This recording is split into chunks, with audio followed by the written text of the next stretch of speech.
Bom, gente, tudo bem? Bom, vamos fazer aqui a análise desse quinto mês do governo Bolsonaro, no mês de maio, não é?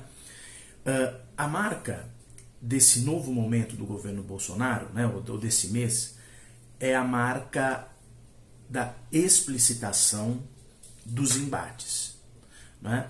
Então, é o mês em que mais claramente o governo Bolsonaro traduziu em discursos e em práticas a sua ideia de impor determinadas agendas, de ir para o embate e não se colocar numa posição de negociação ou de composição.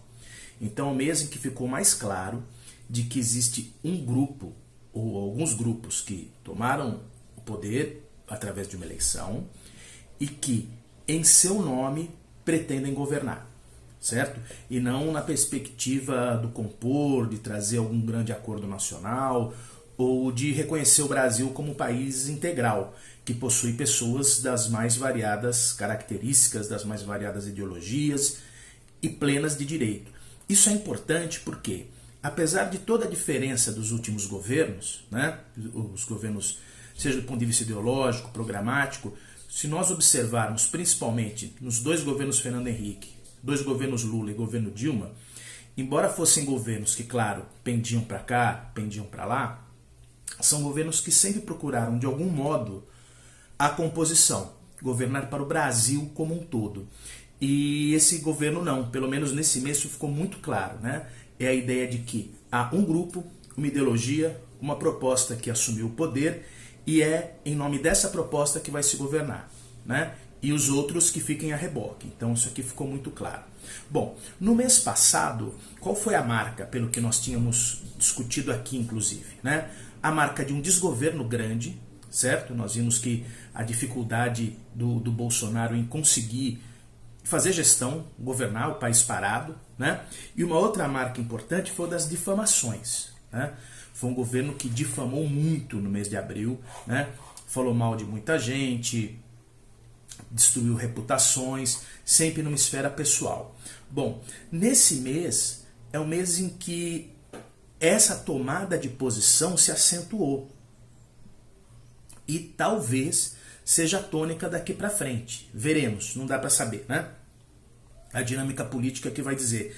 Então, por exemplo, na política externa isso ficou claro, embora tenham sido dois furos na água, né? O presidente Bolsonaro muito claramente apoiando a Venezuela, o Guaidó, né? No caso da Venezuela, uma intervenção, né? Não foi explícito em relação a algum tipo de intervenção, a gente no núcleo do governo dele que defende inclusive uma ação armada. Ele teve bom senso de não, mas claramente apoiando uma mudança de rumo. Foi um furo na água, né? Porque Guaidó perdeu força, né? E Maduro continua forte. Então foi uma aposta que não deu certo, mas ele explicitou uma posição, né? Que nem é muito consensual no próprio Brasil.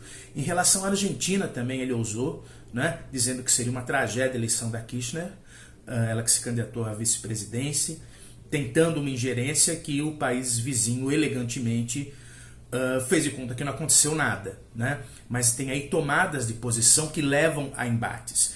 Do ponto de vista dos militares, foi um mês tenso, né? Bastante tenso. O Mourão saiu de cena, ele que tinha... Aliás, tem sido interessante a postura do Mourão, né? Ele tem oscilado. Um mês ele vem mais para a cena, outro mês ele some. Esse foi o mês que ele sumiu. Mas os militares ficaram em cena e não tanto por conta deles, né? Mas por conta do Olavo de Carvalho, que abriu guerra contra os militares e escancarou, insinuando que muitos inclusive são de esquerda, que boicotam o presidente Bolsonaro. A cúpula militar cobrou o Bolsonaro por isso, né? E o Bolsonaro, nesses momentos, ele finge de sonso, né? O que ele faz? Ele diz que não é com ele tenta apaziguar, mas na verdade, quando você vai para as redes sociais ou quando você vai nas entrelinhas, você vê o Bolsonaro reforçando. Então isso é uma estratégia também do Bolsonaro. Aqueles grupos que ele tem mais receio de ir para o embate, ele encontra sempre uma terceira figura que faz o embate por ele. No caso dos militares é o Mourão, né? Isso é um ponto de atenção, porque esse núcleo militar ele é o núcleo que mais tem dado estabilidade ao governo Bolsonaro, em termos de governabilidade. E é um ponto em que eu, no lugar do Bolsonaro, não colocaria em risco perder, né? Mas esse foi um ponto que foi para dissensão, né? Quer dizer, é um recado indireto do Bolsonaro falando, olha, vocês militares, calma aí, eu preciso do apoio de vocês, mas quem governa sou eu. Isso autorizado e legitimado pelo Olavo de Carvalho.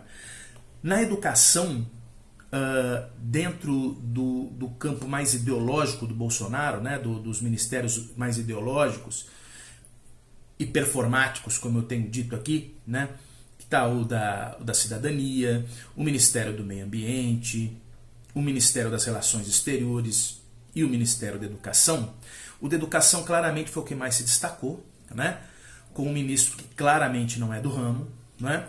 Esse, a princípio, não é o problema é não ser do ramo e não se colocar no lugar de gestor, dialogando com quem é do ramo para ver, enfim, o que se faz. E foi um mês em que o governo declarou guerra à universidade e aos estudantes, né? Declarou guerra, com cortes severos. O governo, estou falando na figura do presidente, na figura de outros membros do governo e particularmente do ministro da Educação, cortou verbas, atitude truculenta em relação aos estudantes, a professores. E isso culminou em 2 manifestações de grandes proporções em todo o país de estudantes pela educação. É óbvio que essas manifestações começam a migrar de luta pela educação à crítica ao Bolsonaro. E parece que é um atrito que o Bolsonaro quer.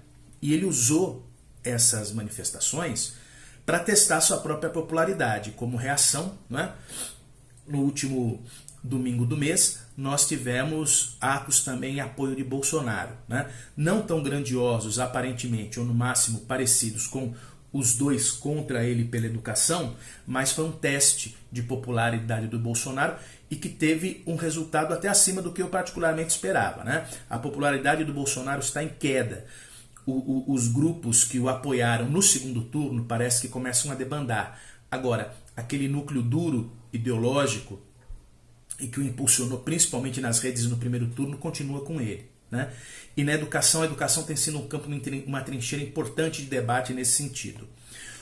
O foco ideológico está muito forte no governo Bolsonaro. Isso significa que os ministros perderam muita força nesse mês. Moro cada vez mais apagado, o pacote anticrime foi fritado pelo próprio Bolsonaro em carta que ele mandou ao Congresso, né? O Guedes, que era uma unanimidade, começa a deixar de ser uma unanimidade no próprio mercado, o que é um perigo, né? O Guedes ele é uma espécie de fiador do governo diante do mercado, que só o tolera em nome de reformas ultraliberais, que começam a correr o risco de não acontecer. E os demais ministros praticamente sumiram, só o da educação apareceu, né? O que comprova uma coisa que temos discutido aqui, que é a falta de gestão. É um governo que continua não governando. O país está parado. Tem muito discurso, tem muito embate, mas o país está parado e tudo indica que assim permanecerá. A não ser que apareça alguém com perfil de gestão, que venha do Congresso, que seja um futuro ministro, e que o Bolsonaro decida apostar suas fichas para que o governo não pare, né? Os dados na economia já vão apontando para isso. Nós tivemos uma retração do PIB. Ah, tem um legado, claro que tem. Mas ao mesmo tempo que se dizia que o impacto da chegada do Bolsonaro seria tamanho que de imediato teria respostas. Não é o que aconteceu. Nós estamos hoje pior, não do que na época da Dilma, que é a referência, nós estamos pior do que na época do Temer, né? O Temer conseguiu resultados em menos tempo melhores que o Bolsonaro. Isso é para prestar bastante atenção, certo? E daqui para frente, né, o que se espera? Bom, a impressão que dá é que o Bolsonaro ele vai continuar apostando nesses embates e fazer uma marcação ideológica. Então o país deve ter muito discurso ideológico, mas está vendo pouco discurso de gestão, o que preocupa. E um outro ponto de atenção, o Bolsonaro começa a flertar e a explicitar um pouco mais a questão da ruptura institucional. As críticas ao Congresso estão cada vez mais presentes, ele morde e assopra, né? Ele critica e depois compõe, mas a relação dele com a Constituição, a relação dele com o Congresso e com a estrutura institucional brasileira, ele deixa muito claro que é secundária em relação à pauta que ele tem de costumes. Ele só não pisa mais forte nisso ainda porque não tem popularidade. Então a impressão que dá, veremos daqui para frente, é que dificilmente o governo do Bolsonaro acaba do jeito que está, né? A tendência é ou um enfraquecimento dele, porque ele vai para o embate e perde, e aí ou via Supremo ou via Congresso o poder dele é retirado, diminuído, certo? O que não é impossível, ou que ele se fortalece e ao contrário ele enquadra Supremo e Congresso. Vamos ver como as coisas seguem, né? Mas olhando para frente parece que temos um desenho, um modelo democrático institucional em risco para o futuro.